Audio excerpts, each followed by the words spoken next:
but we can always share some disease. It's just a cup in time.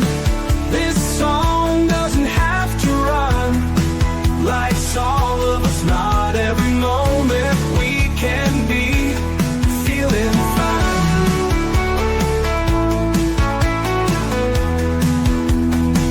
I wanna share a moment, just a second if you will, maybe even a cup of thrill.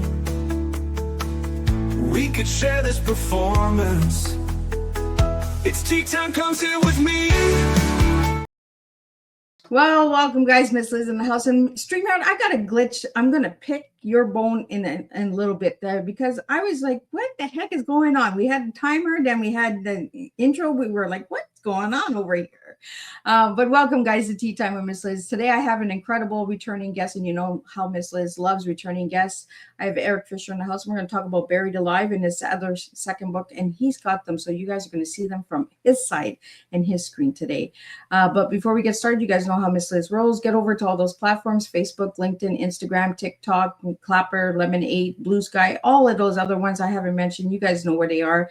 Give those a like, follow, subscribe, and get these tea times out there because they do make a difference for the guests and for anyone that resonates with the stories that come to the tea time table. Also, jump over to the podcast apps: Podbean, iHeartRadio, Listen Notes, Spotify, and all the ones I haven't mentioned. Miss Liz on there too, so check those out. Give those a like, follow, and subscribe. Also, check out babyboomers.org because Miss Liz has partnered up with them. If you're looking to be featured on a different podcast and Miss Liz doesn't bring you the flavor that you're looking for, there's over 50 different podcasts over there on babyboomers.org, and I've been partnered with them for about 3 years now. So check those guys out as well. Let's get started with disclaimer and then a beautiful intro. And we're going to get Eric in here and we're going to spill his tea. And his tea is curious, adventurous, and mindful. And then we're going to spill about his books Buried Alive as well. Disclaimer for Miss Liz's Tea Time live show. Miss Liz's Tea Time is a global platform dedicating to sharing real life stories, diverse perspectives, and meaningful conversations that inspire awareness, healing, and connection. I, Miss Liz, is going live using StreamYard. Before leaving a comment during the live broadcast, please grant StreamYard permission to display your name at StreamYard.com. Please be advised that all the content brought forward during any Tea Time show is presented in good faith.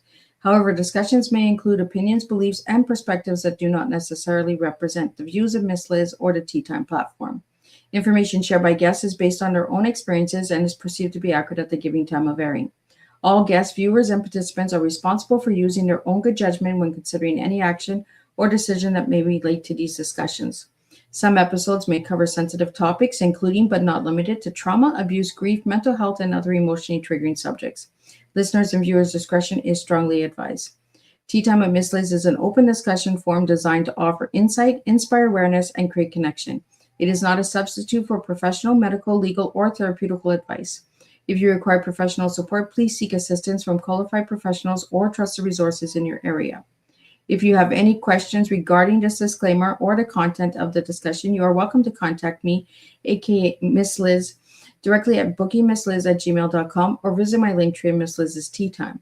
By choosing to participate in, comment on, or view these live shows, you acknowledge and accept this disclaimer. Your participation is entirely voluntary. I, Miss Liz, welcomes you to join the conversation with an open heart, and if at any time you feel this platform is not right for you, I respect your wishes and decision and welcome you back whenever you're ready. Tea Time with Miss Liz is serving truth and awareness one cup at a time.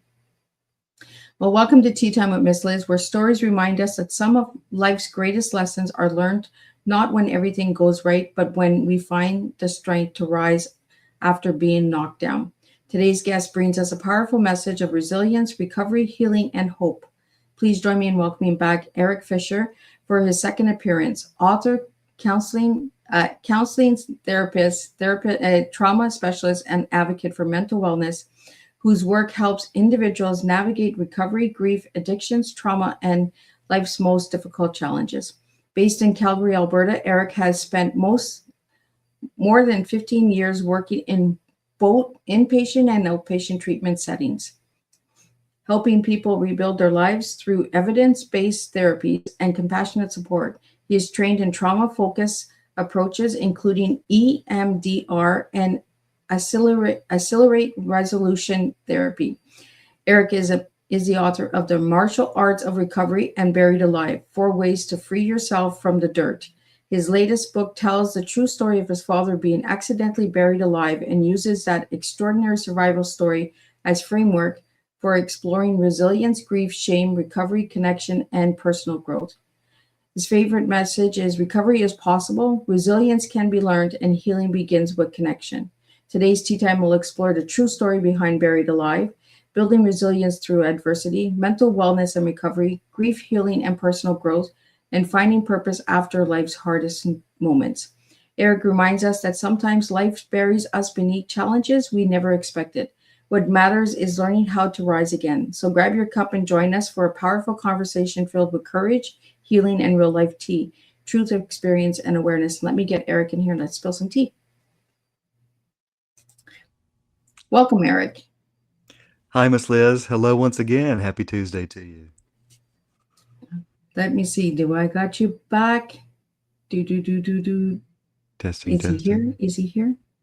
Can you hear me, Eric? I can hear you. Can you hear me? I got you. See, Awesome. sometimes I'm telling you, StreamYard, you're going to get a bone picked with Miss Liz today. A big jawbone. Right? We were talking about this before we went live. I got to piss off one person a day, and I think it's going to be StreamYard today. Oh, it's good to see you again. It is nice to see you, Eric. Well, for my first-time listeners that might have not seen your first tea time, tell them a little bit about who Eric was as a little guy and who Eric is now. Eric, as a little guy, was adventurous and curious and imaginative and enjoyed being outside and didn't really like transitions too much. Having to move from like Arkansas to Tennessee at a young age, I did not favor that at all. And nowadays, I do enjoy adventure. I do enjoy change a lot more than what I used to, even though change can still be difficult for me. And yeah, I do enjoy being outside. I was outside doing some hiking a few weeks ago with a friend at a place called Grotto Canyon in Canmore, Alberta, and just this last weekend at a place called Troll Falls, which has 3 different waterfalls kind of further up on an incline. So that's a little bit about yours truly. Yeah. You went to the waterfalls without me. What are you I doing, know. Eric? I know. I just couldn't wait up. I just said, I'm just going to have to do this one solo, Oh my goodness. I'll just let Miss Liz know about it later. Yes. Forgiveness rather than permission to that whole thing, Yeah. Well, Eric, let's get into let's talk about what inspired the martial arts of recovery. Let's get into that book first, and then we'll get into Buried Alive, because our first tea time we talked about Buried Alive, but we didn't get to talk too much about this book. So let's talk about this book. Yeah, so this is the book cover there. I know Miss Liz mentioned that I would have them, and here's the cover. First book took about 14 months or so to develop, write, fully edit, release. No AI was used, which I know nowadays can be really hard to imagine. So I do implement my experience with martial arts, and I develop these techniques and concepts for mental health and substance use recovery from these martial arts techniques and concepts. So I translate the martial arts pieces over to recovery and mental wellness, brain health, if you will. And so a lot of metaphor, a lot of wordplay. So for example, thundering hammers is the martial arts technique. Thundering uncertainty, which is a quote white belt technique in the book, that's like the first technique of the 66 techniques that someone learns, is thundering uncertainty, and being able to be not afraid of uncertainty, but what uncertainty means on the journey. How can I learn to be curious about uncertainty and how to work on uncertainty? So that's a little bit about the book there. Thundering Hammer. Can you tell me a little bit about more of that? Well, thundering hammers is an actual martial arts technique. And so, it's kind of like a sword in martial arts is usually like a sword hand. Thundering hammers can be a certain type of motion. Usually I think it's with the hands. And so there's just different word usages for different words. And so that's it's I won't go into like what it actually is a defense against, yet it's a martial arts technique. Yeah. So did you find Yeah. martial arts helped you get through your trauma, Eric? Uh well, I mean, just going through my life with overwhelming events, I wouldn't say that I've had like some like debilitating trauma where I needed to get like EMDR or ART or like some really severe treatment. Yet it, martial arts helped me develop balance. It helped me develop curiosity, self-control, discipline, because, practicing with folks can't get too far away from them with practicing moves, but I don't want to get too close and actually hit them too. And yes, that did happen sometimes. So, I kick you to the side. yeah. So sometimes toward me and with them. Uh, One guy actually got hit upside the nose once with a eskrima stick when we were practicing with these sticks, these wooden sticks. He had to be taken to the hospital. So it's being able to understand self-control is important. I was really passive doing martial arts, and so part of my work was finding that assertiveness between, oh, here we are, got to spar. I don't want to spar. I'm really passive, but not going to the place of being super aggressive with it either. And I talk about it in my book of being too aggressive in certain instances and feeling guilty as an outcome because of kicking my dad's knee out because I was too aggressive. It was a cheap shot. Um, so being able to understand that balance when it comes to, well, literally balance doing different forms in martial arts, different stances, but also the balance between with self-control and the balance when it comes to um, just understanding how far to go in a situation. So, yeah. Eric, let's talk about the word recovery. What does recovery mean to you? Recovery to me means healing. Recovery to me means freedom. Recovery to me means growth, even amidst difficult circumstances. Recovery to me means, hey, you know what? I fell literally. If you do martial arts, like I fell on the ground, I'm going to get back up, metaphorically and literally, and I'm going to keep going. I'm going to be curious. Recovery means being able to continue on a trajectory despite the challenging circumstances, mentally, emotionally, spiritually, socially, all those different aspects. Yeah. And with the work I do as a therapist, I mean, I've been through some difficult situations working with folks, such as someone dying by suicide. And there is a certain level of recovery that has to happen working in this profession. And that goes into a lot of emotional navigation and finding support with other professionals and other people outside of the work and being able to find a resurgence. Yeah, the reason, Eric, I asked you what recovery means to you, because when people hear the word recovery, they just think of addictions.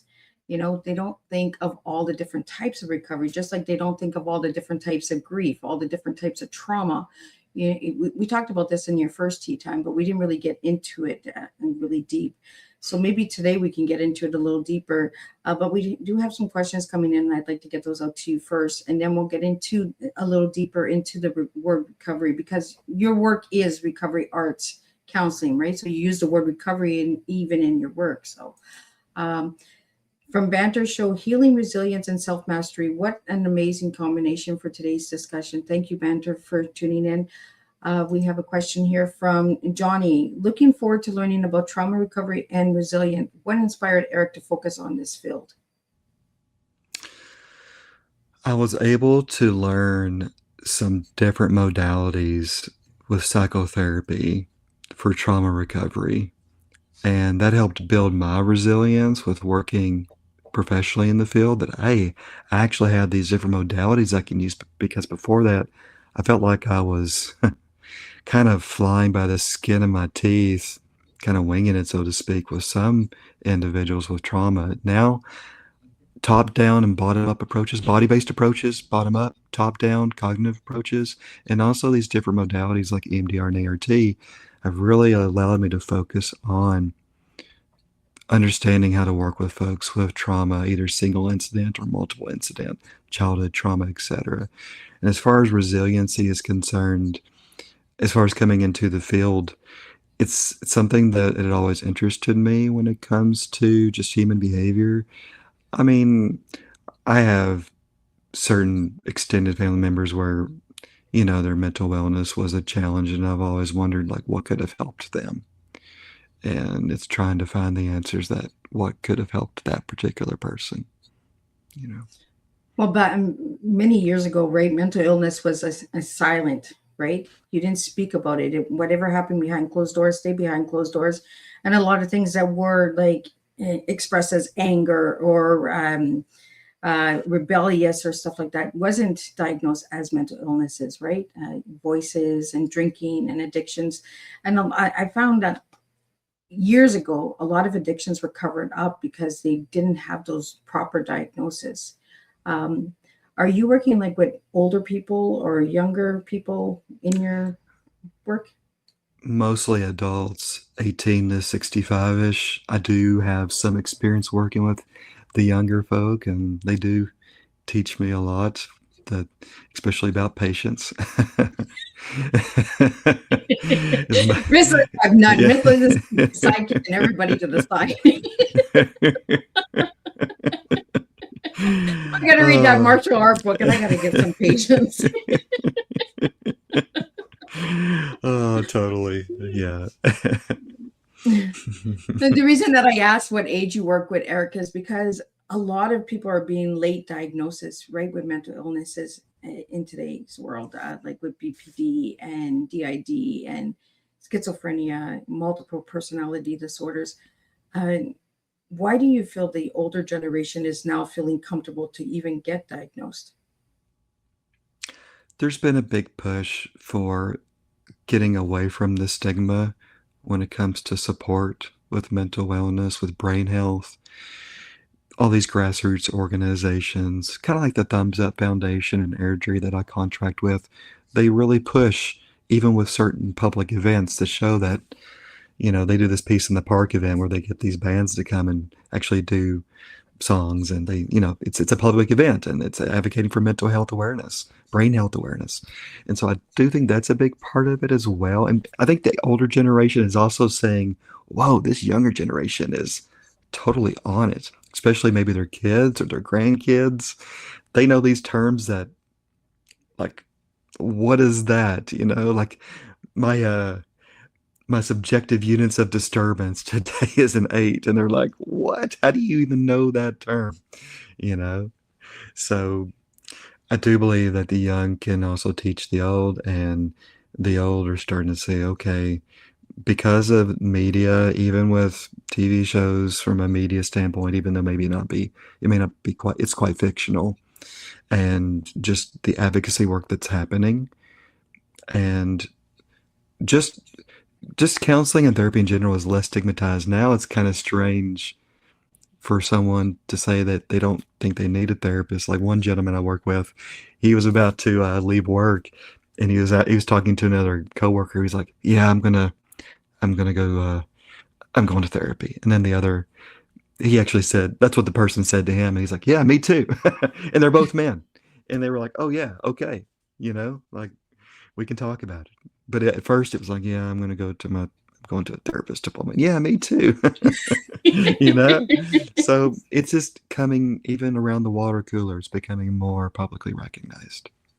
And more relaxed as well, right? Where it's not like, I'm going to a therapist. Right? Don't tell my wife. Yes. Don't tell her at all. What do you mean you're going through that?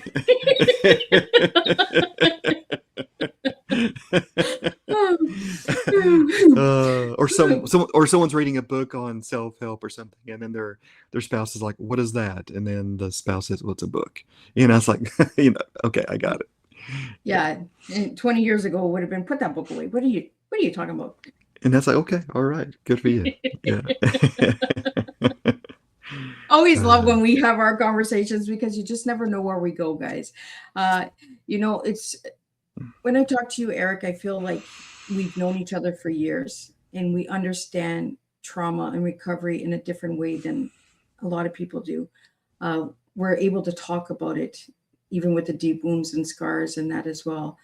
Let's talk a little bit about Buried Alive, and then we're going to jump into some more questions about the work that you do. So, if you want to hold up the book Buried Alive and tell us a little bit about that book for all the first time listeners.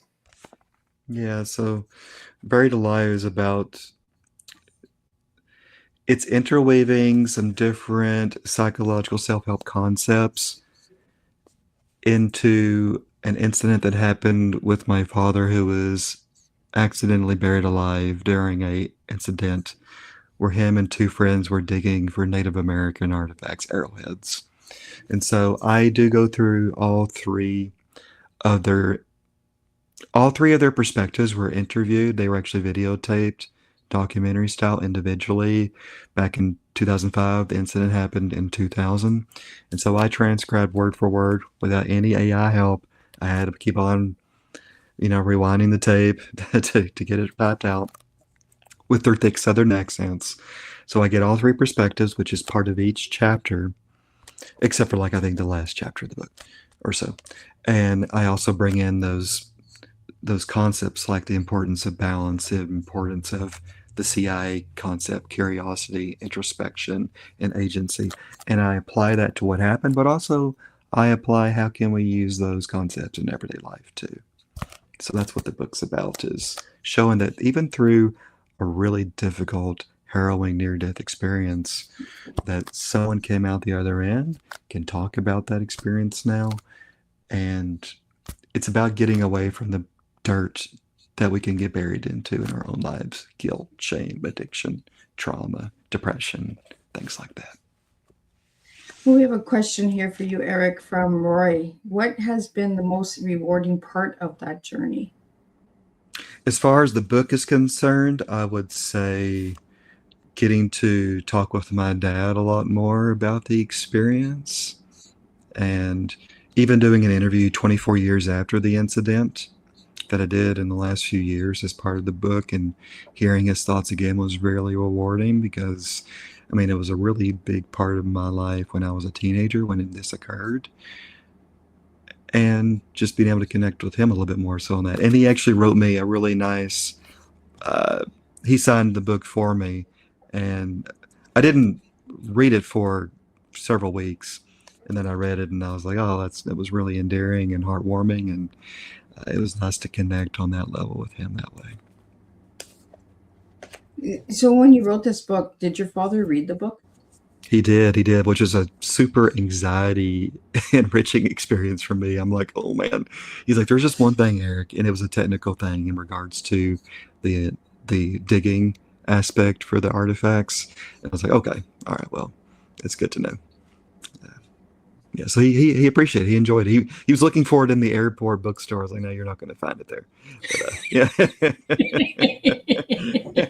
You find all the gossip magazines at the airports. Yes. Not in the gossip section. We have a question here for you, Eric, and it is: what is the biggest misconception people have about recovery and healing? How quick that's going to come, and that it's not usually going to come quick. Because everyone's healing journey is different, right? Everyone's recovery journey. Some might heal in 30 days, some might heal in 30 years. Like, you just never know, right? Until you get into therapy and you start doing the work yourself. We have a question here for you, Eric, is: how do trauma and addiction often connect beneath the surface?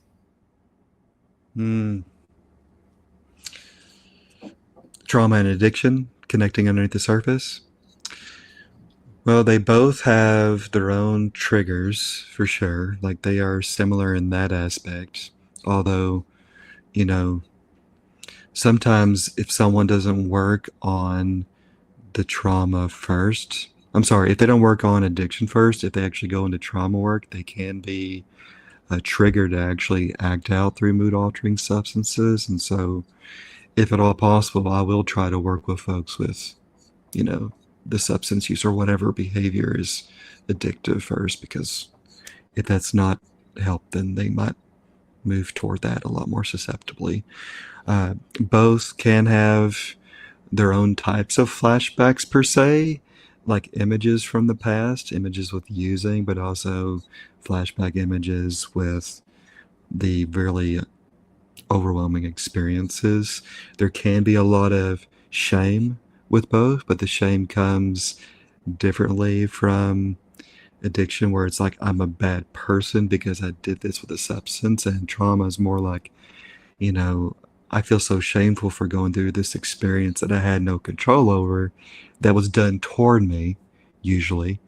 Maybe it's another person, like an abuser, or through a natural incident, something I don't have control over. So I mean, that can have to do with addiction, where there is a certain lack of control as well. So there is a few pieces with the shame and the guilt, that similarities and differences.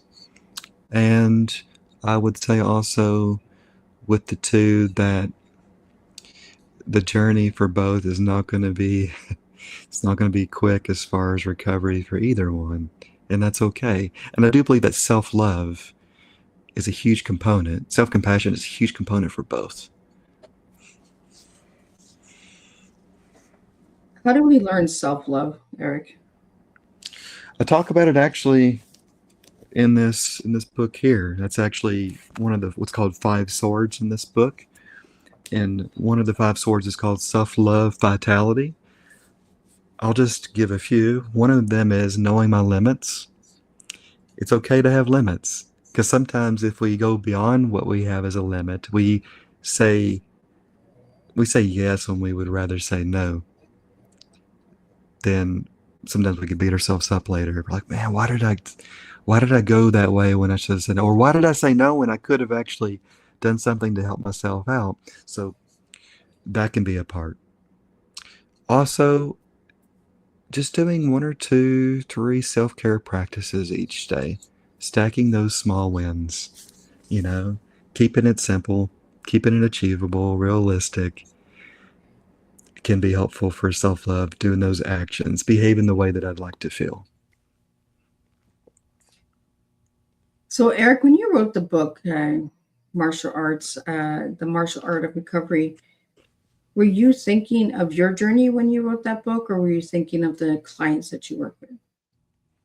For the martial art of recovery, more so with the clients that I've worked with, I have my own skeletons in the closet when it comes to that topic.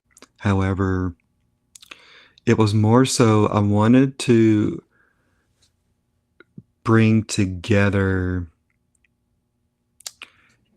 the elements of martial arts, was just huge for me as a preteen and a teenager growing up, and then bringing that into addiction, but also trauma, anxiety, and depression, which is big parts of the book too. They're called disquiet, distress, and darkness as chapters in the book. Those three being those three: depression, anxiety, trauma. So I wanted to bring together some concepts, techniques that I knew, with some pieces that I was working with in the field. Yeah, let's talk about the film, because it was made into a film, correct? Talk about I'm sorry. Buried Alive. Did you make it into a film? Oh no, there was no film. I mean, yeah, I made a documentary for sure. Yes, I did do a documentary with all three of their interviews together. That's the only film that's been made. Yeah. Well, documentary is still a film. Yes. I was 21 when I did the film. Yes, it was pretty cool to get all three of their perspectives. And it's interesting, one of those gentlemen, and it's in the book, they do, after that incident, like, he didn't go back to do the digging. He totally he was done. And another gentleman who was actually injured as well as my dad, just wasn't buried alive. I believe he did go back. So it's interesting how there was an effect from it's the same incident. Right? Same trauma, but two different outcomes. Absolutely, yes. And being able to respect that's where they're at. Well, and that's kind of like the healing journey for someone, right? Same addiction, but two different outcomes, two different resources, two different therapies, healing journeys in that as well. We have a question here from Kyle, and it is recovery arts counseling sounds like a meaningful work. How did Eric come up with that name? Martial arts. So I just changed the martial to recovery, and because of my experience with martial arts, I was like, oh yeah, that would be kind of a cool name, and also give that applicable piece about healing and growth. So, yeah. And we have a question here from Bubbles Old Channel. How does someone know when they're truly beginning the healing process? Hmm. A lot of times, other people will know before you do. Interesting. So I've had people tell me, yeah, they told me that they've been seeing this, or like, yeah, you seem a lot more engaged, or a lot more focused, or you seem a lot more like less depressed and more joyous, or something like that. Like, oh yeah, thanks for sharing that with me. So that is one part. Another part is just simply knowing that you're doing a little bit less maybe a particular behavior, or you're making one different decision than you did the other day that's beneficial to you. That can also show you and me, anyone, that I am starting this because I did that one thing differently today than yesterday. And sometimes that's the harder choice. So if you're doing more of the harder choices than the easier choices, even a small hard choice, that shows you too. Yeah. Interesting that other people notice, right? That we're getting therapy before we realize we're getting therapy. Right? You're different. I know, because we just can't see it, You bought me flowers. What's wrong with you? You're yeah. That's why I bought flowers for, right? Yeah. Next week I'll buy you a flower pot. We have a question here from Nick, and it is, did that shape his approach to counseling? As far as martial arts is concerned, I would say that with recovery arts counseling, yes, it does consciously and unconsciously shape my approach to counseling, as far as knowing that with people learning different strategies, techniques, more about themselves, it's a growth process, just like learning techniques, concepts. With martial arts, it's definitely a growth process. I have been sideswept, and then I'm starting to see the ceiling, and then my back hits the mat, doing sparring with the instructor. Sometimes that's what it's like with counseling, where it's like, whoa, I didn't see that coming. And that's part of the empathic process. So I can have empathy with folks going through some difficult challenges, because I myself have been through difficult challenges with both people I've worked with in the past professionally, but also experiences I've had in the past. So with martial arts and other experiences. Yeah. Well, we have a question here from Brandon Vincent. Is the focus on compassion is beautiful. In your experience, Eric, how important is self-compassion during recovery? No, it's super important, Brandon. And I would say along with that, I recently learned from this neuroscientist, Dr. Rosenbaum, that it's okay to try to pursue self-compassion within yourself, yet to a certain point, we need to look at finding another conduit outside of ourselves for self-compassion. So we can easily burn ourselves out if that's the only route is within. And so he talked about being able to have a person, a deity, some type of symbolic figure, and having maybe some kind of like a compassion guided meditation, like insert name or title, please give me love, joy, peace, let me be free of suffering, and to actually bring it from another entity, which I thought was amazing. That means I don't have to depend fully on me for that self-compassion. I can bring it from another source. And so it is absolutely important for recovery, for mental wellness. If I can't give compassion to others, I'm going to have a hard time giving that to myself. So that has to be looked at. Yes, I mean, it can't be overstated how important it is to not be motivated just by self-criticism, even though we might start there. We need to start looking at, okay, compassion doesn't give me a free reign. It doesn't make me, it doesn't mean that I can just do whatever I want toward other people or myself. It means, okay, I'm taking responsibility. I'm being firm with myself. I'm being centered within myself. And I'm going to take it a little bit more easier than I did yesterday on me. Eric, with the book, The Martial Arts of Recovery, what do you want the readers to get from that book? With the martial art of recovery, I do hope that people just find a innovative, creative direction that also has some applicable practical concepts for their journey in recovery. And that could be with depression, trauma, anxiety, as well as substances or behaviors that are addictive. That's my hope. And Eric, what do you want the readers to get from Buried Alive? I would hope that readers get something similar from Buried Alive as far as some practical concepts for their own well-being. I would say with that, though, that they look at the dirt in their lives as not something that's like shameful to have experienced, but not to spiral in the shame. Yet finding those tools so you don't have to spiral in the shame. You can notice it, sit with it, and then find some ways to move through that dirt back up to the surface. And that's my hope. And Eric, what are ART and AMDR therapies, and why are they effective? Oh boy, maybe you can spend the rest of the time on. I'll just sit back and relax. I don't want to preach, I don't want to preach. I don't want to. We can spend the rest of the time on that question. So really quickly, EMDR's eye movement desensitization and reprocessing. Say that 4 times real fast. And ART is accelerated resolution therapy.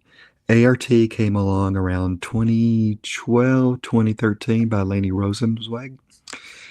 And she was getting trained in EMDR, which has been around since the 80s, I believe. It's evidence-focused or evidence-based, trauma-informed, evidence-based psychotherapy that uses bilateral stimulation, eye movements, or either tapping or bilateral, like audio bilaterally, to help with traumatic events, anxiety, and other concerns. ART is used for traumatic events as well, and that therapy, ART, changes negative images to positive images in the brain. So the adage is, keep the knowledge but lose the pain. In both treatments, people don't forget what they've been through traumatically. They are able to put something else in front of those memories, and so there is relief, there's freedom, there's less intrusive, invasive symptoms, and there's less of a need to avoid certain people, places, or things, because it's like taking the bullet out of the wound. It allows somebody to heal. Those memories are put into the past where they belong.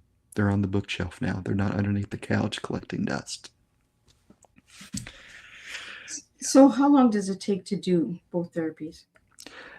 ART I did with somebody just last week, and I was able to do that in like a 2-hour time span. So I could do a single 90-minute session with ART and take care of a traumatic event, past, present, future. Past event, present sensations, and then a future trigger connected to that event. EMDR is a little bit more, it takes a little bit more time with the amount of sessions. It could take 5 to 10, 6 to 10 sessions for a single memory, and that's going really quickly with that therapy to go past, present, future, and different terminology when it comes to the future, different terminology in both therapies. So ART is a lot more, accelerated, not to be, no pun intended, and EMDR is definitely takes a lot more time with 8 different phases with the classical approach to the work with the therapy. So Eric, your business is called Recovery Arts Counseling. Is that where the art came in, or is it from the martial arts? That came from martial arts. Yeah, the recovery arts came from martial arts. Yes. So, Yeah. Yeah. so has martial arts saved your life?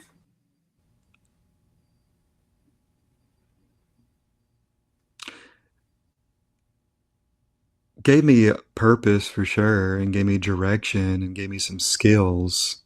I don't know if it necessarily saved my life as far as from what I've experienced as a human being, yet it's given me a lot of, yeah, different skills and techniques, and just a way to look at life where I, yeah, I don't take things as seriously, or I have a defense, if you will. As a Christian, spiritually speaking, I look at like saving my life from that vantage point. And so there's different ways I look at that. Well, we have a couple more questions that just came in, and your Molo, Eric, have you noticed common habits among people who successfully build long-term resilience? Yeah, I've seen successful habits for sure. They find the joy in the little things. They are able to they're able to really reframe things that happen to them, on the daily in a quick succession, at least within that day. They also have supportive people surrounding them, the people in their boardroom, metaphorically speaking. They're there to support. Yet at the same time, they know how to be with themselves, by themselves, for themselves, in solitude and being okay with that. You know, if they want to go to a movie by themselves, they'll do that. They don't feel like they need to always have someone with them. It's great, yet it's okay to do that. And they know their limits. They cultivate that self-compassion for themselves through activities, mindset. The people they hang out with are compassionate toward themselves as well. And they have those boundaries in place, which can't be overstated as far as limits for them. So those are a few of the pieces I would say for long-term resilience. Well, Eric, let's talk about your writing journey. We have a question here from Todd, and it is, how has writing influenced your own healing and growth journey? Oh yeah, Todd, I've been writing since I was 12, 13. I remember writing my first screenplay when I used to do screenplays a lot more frequently, and I let my dad read it, and I just so embarrassed looking back at that. Like, man, I definitely had some growth from that screenplay to, the recent ones. And so, yeah, poetry was a big part of, my way of just working through, unsettling emotions as a preteen, as a teen growing up, doing short stories, going into screenplay writing. It was just a huge outlet for me in my 20s and 30s. I got to go down to California to shoot a proof of concept film based on a proof of concept script that I did. That was a great experience. And so, yeah, just ways to connect with people, because I did co-writing as well, which is a huge piece for just me being able to be part of a community, eh? And yeah, so it's been a really major part, and it continues to play a major part, more so now that I'm doing the publishing of books. We've never really talked about your screenwriting journey on the last time we were together. So let's talk a little bit about that. Like, how old were you when you got into that, Eric? Yeah, I was around 15 when I did my first one. I didn't know what I was doing, fly by the seat of my pants. I was like, yes, what am I doing? And then I would put these on American Zoetrope and get feedback, and I would just despise the feedback I would get sometimes. Like, I would get so defensive. And I would actually, as time went on, I could just take it as feedback. I worked with an agent as well, and he was interesting. I remember him giving me this one piece of advice: don't be afraid to kill your darlings. And that means more white on the page, by the way. That's what that means. That means don't be afraid to cut that little line of dialogue, perhaps, or to cut that action description portion. Make that slug line a little more concise. Don't be afraid to kill your darlings, Eric. And I was like, well, okay, fine. I get it, but I don't like it. I want to keep that dialogue. I don't want to. Don't be married to it, And so I think that even has that is a mental wellness component as well. That hey, maybe this relationship is not great for me. I might need to cut that person. As an addiction doctor once said, maybe you need a parentectomy, which means cutting a certain toxic parent out of your life for a particular period of time, short or long term. Parentectomy. It's not a real medical procedure. It's just a play on words. I was going to say, it sounds like a sexy dinosaur. Triceratops. The things that run through my mind. Parendectomosaurus, Triceratops. Yeah, there we go. Miss Liz is having visions of sexy dinosaurs right now. We'll roll with it, We have a question here from Matt. Is what advice would you give someone supporting a loved one through recovery? I had this question on a podcast I did recently, and it's always one that there's no clear cut solution as far as like the perfect way to help a family member that's going through recovery. I would say first and foremost, don't forget to actually get the support that you need as well if you are a family member helping someone else through their own recovery journey, whether that's through Alateen for teenagers or Al-Anon or Nar-Anon, for adults that have family members going through their own recovery journey. And also having your own boundaries, your own limits with them is important. Not being a rescuer, yet you can still help. Just not rescuing at the expense of myself is super important when it comes to being a family member of someone going through this journey. And just being curious to learn what they are going through, if they're willing to also share that with you. And that goes back into boundaries too. You respect maybe their own boundaries. Also, it's the old adage, attraction rather than promotion. And that goes into that self-care for me. They get to see you're taking care of you. So you have the ability, they have the ability to look at, okay, I need to take care of me too. No, I don't get any money for this, but there is a book called Pro-Dependency by Robert Weiss. I would highly recommend that to anybody that wants a different spin on the codependency label term.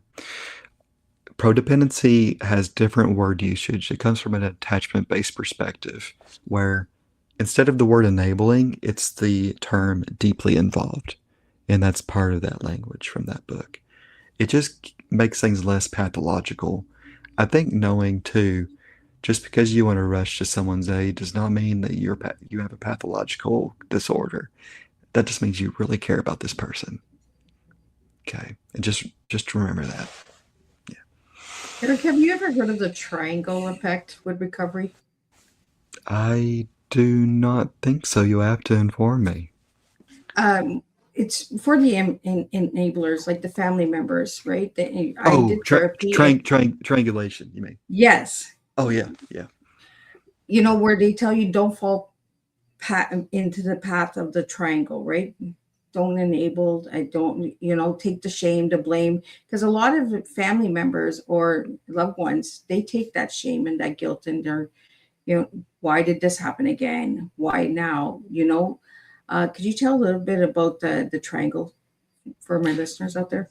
Yeah, so when it comes to triangulation, when people are in heavy, like active, like addiction, when the addict self, if I can use that language, is a lot more at the forefront. The addict self wants to triangulate, wants to manipulate, let's say, one party in order to affect another party. And so that could be with stonewalling or withholding, or creating drama or minimizing or justifying certain actions, saying that they're crazy. It really goes into gaslighting, actually. And there's around at least 8 different symptoms, if you will, of gaslighting. And yes, one of those is trivializing, which means that that second person tells the other person, hey, it's not really a big deal what they did. Our son is just going through a phase right now, just a hard time. So there can be this triangulating to affect 2 different parties through gaslighting effects. And yes, that can cause its own, you know, ordeals for people. Yeah, because I always, I have a couple of family members that have addictions and that, and then I kind of put it onto myself, right? I put the blame on, or I justify the action. Oh, it wasn't so bad. They were having a bad time. It was that time of year again. I was always justifying, and through my therapy, I was told not to fall into that triangle. Yeah. Yeah. I can be involved with someone, yet I can't buy into it. Don't buy, as it said, don't buy tickets to my own show, and don't want to buy tickets to their show either when they're in active addiction. So yes, having those boundaries in place, having assertive communication is important when it comes to when that's happening, and being able to be aware, oh yeah, okay, this is happening. Yeah. And setting those boundaries is really hard, especially when you're with the loved ones, right? And living it every day, it's really hard to put those boundaries in there. It is so tough. It is so tough because we really want someone. We don't want to see someone go further down. At the same time, we don't want ourselves to go down either with them. It's really difficult. Our feelings are one of 3 things. We either take on someone's feelings, we're having a dysfunctional emotional response where we minimize a feeling or we maximize a feeling, mountain of a molehill of a mountain, or it's actually our feeling. We have to ask ourselves, which of those 3 maybe is happening, And that's what happens often with that triangulation. We take on their pity or their shame or their whatever that is. Well, we're kind of not in the present as well, right? We're kind of like in our own little world trying to figure it out, and then we put it onto ourselves, right? So we're just kind of like not saying that it is as bad as it is, and and then we kind of lose ourselves when we start to set the boundaries. Well, then the person that has the addiction or going through recovery is, whoa, this is different, right? It's kind of like the person that sees you going to therapy before you see yourself going to therapy. Yes, they start to realize. Well, we have a question here from Daniel, and it's, I'm interested in the connection between adventure and resilience. How has travel influenced your perspective on growth? Well, I was literally, it's such a redundant word. I mean, obviously I was literally driving. Why would I not be literally driving? But I was driving on a road called 22X to a place called Bragg Creek. I do sessions at a retreat center, and I had to slow down behind this log truck a few weeks ago when I was driving, and I was getting a little bit irritated because I want to get to the client on time at this retreat center in the town of Bragg Creek. Yet there was an owl that was on a guardrail. And if I wasn't going slower behind that log truck, I would not have seen the owl. And I was able to watch that owl actually fly away from the guardrail across the grass to the tree line, the start of the tree line. And actually was able to be slow enough when I was driving by to see his head, peering back at me. At first I thought that's a big freaking bird. Oh, okay, it's an owl. Yeah. But that's a piece with growth. And as far as traveling in a car, at least with this perspective, a big part of growth is being able to know when to slow down. It's okay to slow down and see the scenery, to be mindful of what's going on with feelings, with thoughts, with sensations. And that's what happened for me. I was able to look back and think, yeah, I would not have seen the owl if I was going 120 kph up here in Canada, kilometers per hour. And that's something there. Now, when I do hiking, when it comes to like growth, I'm, I'm sometimes by myself, sometimes with people, and just being able to have that experience with them, this experience we both had together, and having that time together can be special. Yet also, there's a lot of awareness that comes with hiking.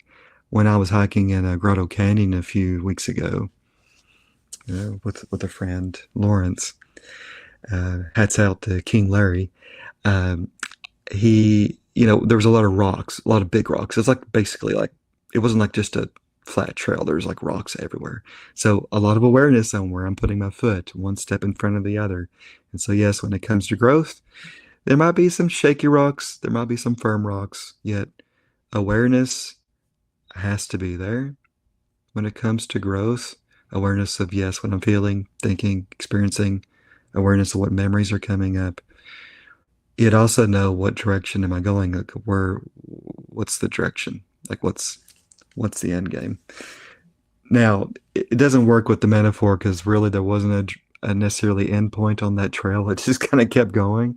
Yet we at a certain point we had to say, okay, we've had enough, and that can be a part with growth too, is saying to ourselves, yeah, that's enough for today. I've exercised for 20 minutes. I'm good. Or I've been able to, have a good coffee conversation today with someone. I don't have to go to a party tonight. I've had my fill. I'm good. So I think a good piece too is knowing that limit when it comes to growth. Well, it goes back to the limits, right, of self-care practice, Yes. setting those boundaries and taking a moment to have that time for yourself. And Yes. growth doesn't have to happen in one day. We can take our time.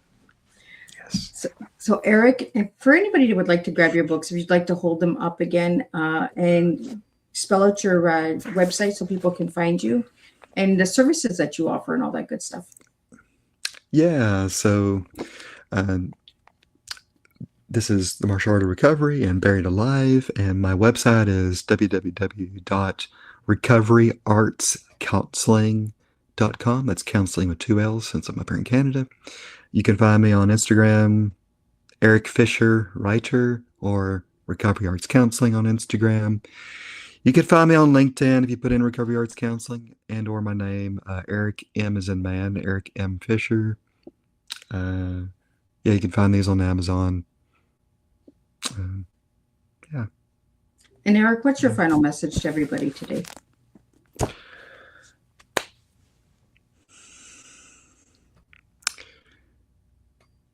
Seek out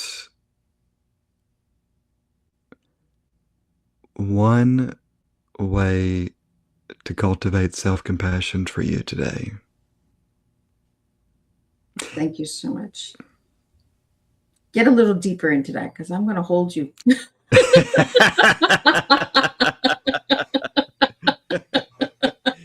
That could be as simple as, hey, I'm going to go to bed at an earlier time than what I did last night.